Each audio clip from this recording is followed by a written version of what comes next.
Hey y'all. How's everybody doing? Hello, hello, hello. It is Thursday evening. It is not Wednesday evening. I'm a day late, but it's 4:30 on Thursday. And I am happy to be here.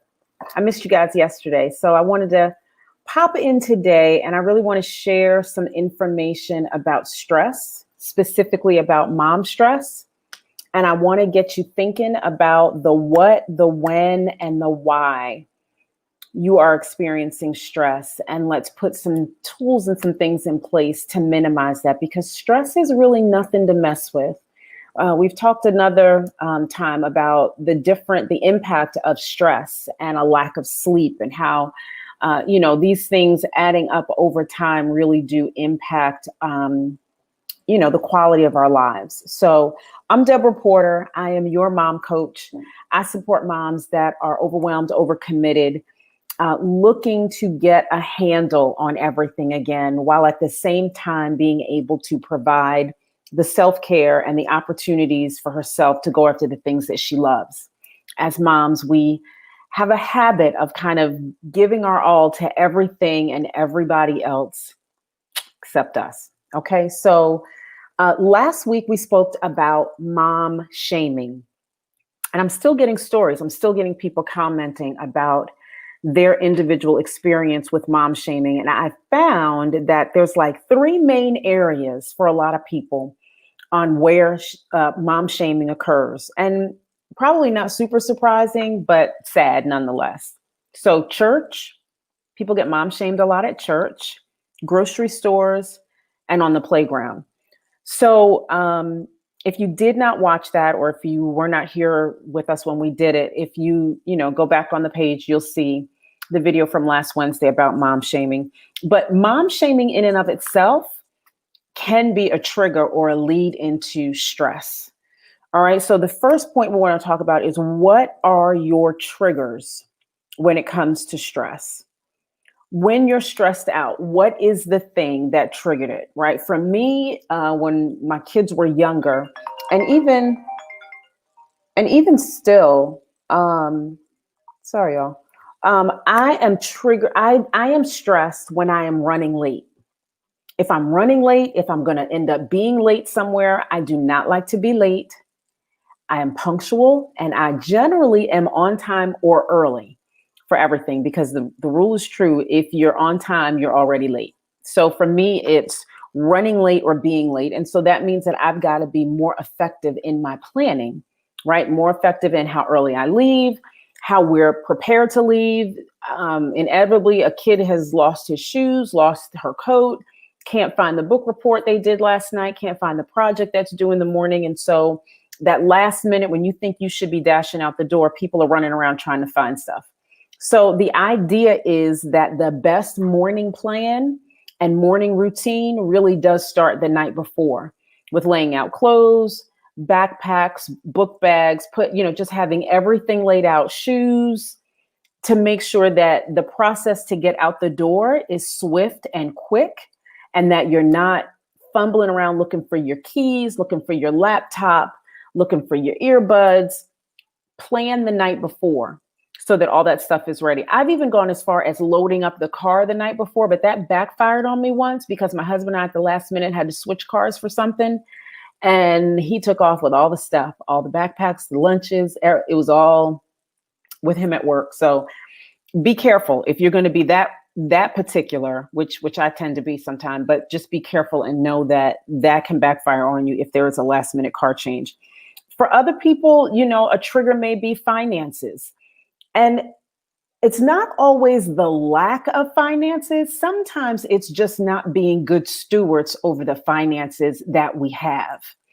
And I just happen to think that everybody should live on a budget. It doesn't matter how much money you have coming in or don't have coming in. A budget is not telling you how you can't spend your money or what not to do with your money. A budget really is letting you know at the end of any given week, month, or however you set it up, where your money went. How many times do we get to the end of a month and we're like, where did that money go?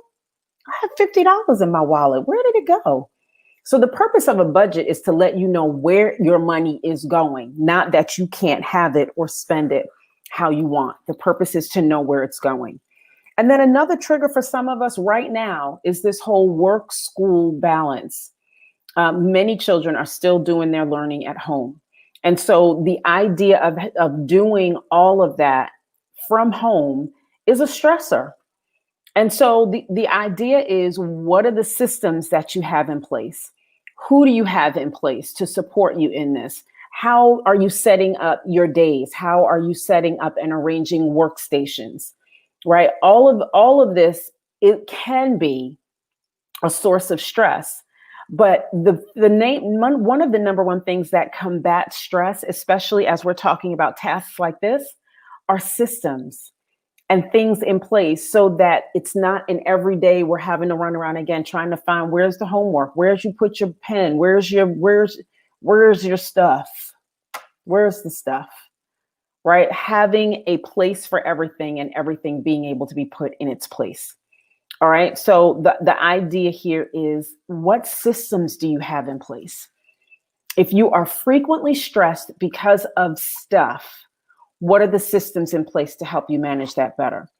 The second point we want to talk about is, when are you triggered, right? The first one was, what are your triggers, right? What are some of your triggers? Those are the things we just talked about. For me, it's running late, being late. For others, it may be finances. It may be working from school or from home. But the idea is, what are those triggers? Identify them. The second point is, when are you triggered? When are you triggered? So for many of us, we're triggered when we're hangry, right? So we're not just hungry, we are angry and hungry. And for children, this is true too. I have a child even right now who still is hangry if we don't feed him. If we're out running errands or spending time together as a family and there's no food around, that's going to be a problem. And so as a mom, if you know that you have a little one who is often hungry and they get irritable when they're hungry, then really it's your job to know that and keep some snacks handy. And even for yourself, I think we can all get a little testy when we haven't eaten, maybe hot outside, haven't had anything to drink. Keep some snacks and some things handy, especially for those children that you know it's going to be hard to reason with them or get them to do whatever it is you need them to do because they're hungry.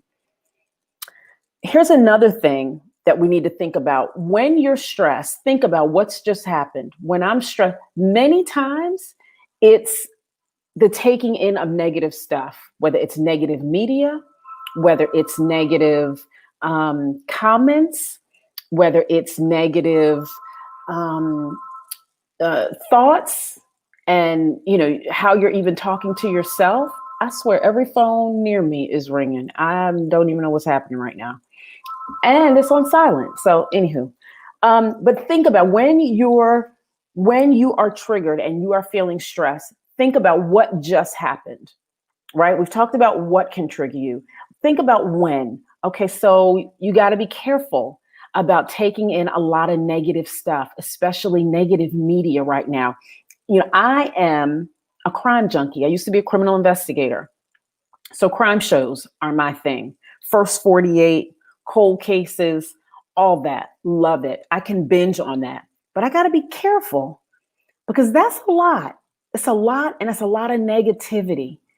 And so at some point, I've got to say, okay, I'm not watching another episode, no matter how much I may want to see the next episode. So ingesting and taking in a lot of negative information can also add to or lead to you being triggered and being stressed. And so what do you do instead of that? Right? So if you remove that, okay, I'm not going to watch any more news because I'm tired of seeing all of the campaign ads, the negative ads. Okay, so I'm not going to watch. I'm going to chill on TV tonight. So what are you going to do with that space?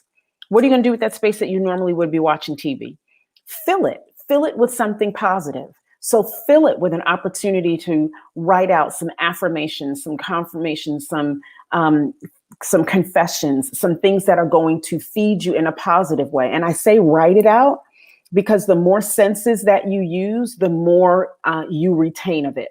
So yes, you can see something and read it, but to write it out, read it, and then say it out of your mouth, it really can be ingested better for you personally. And so the idea is replace the negative with positive. Okay, so that's the first thing. And then the other thing you want to think about is laughing. We don't spend a lot of time just laughing. So for me, anybody that knows me knows that if I want to laugh, I'm going to watch I Love Lucy. And I'm probably going to watch the Vitamita Vegemin episode. That's probably the one I'm going to watch. And so here's the thing. When you're writing out confessions or affirmations, faith comes by hearing. It doesn't say it has to be the pastor that you're hearing it from. Faith comes by hearing. And so take the time to write that out, say it out loud out of your mouth, and allowing yourself to hear the positive confession and the affirmation. Okay, so the last thing that we want to talk about, the last W, is why are you triggered? And for many of us as moms, we are multitasking like on steroids. We're doing somebody's hair, we're cooking dinner, and we're taking a Zoom call all at the same time. It's too much. You're doing too much. Remember, we did a live on that as well. You're doing too much. Sometimes the reason why we're triggered is because we don't have clear boundaries. And so we're not saying no when we should. We've not drawn lines anywhere, and we're always available. Another thing we're doing is we're not taking time to just stop, right? We're going from one thing to the next thing to the next thing, and we're not giving ourselves time to really just stop and maybe feel what we're feeling, feel mad, feel sad, but we're so busy moving through it repeatedly and over again, and we go to bed and we get up and we do it all over again. So give yourself the time to just stop and feel the emotion that you're feeling. Give yourself the time to absorb that and to not feel like you have to do all of it yourself right now. And that takes time. It's like peeling back an onion. It takes time. And here's the thing that I would ask you. Why are you choosing to do that piece by yourself? Because we all have blind spots. And so we don't really know what we don't know sometimes. And so the when I'm triggered for stress, the why, what is triggering me? Sometimes the helpful part and the thing that we're missing is getting somebody to join in and to help us and to support us and to help fill in those spots and those blind spots that we don't see.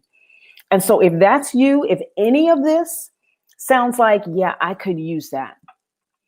Yeah, that's me. I'm struggling right there. That's where my issue is right there. Then we should talk.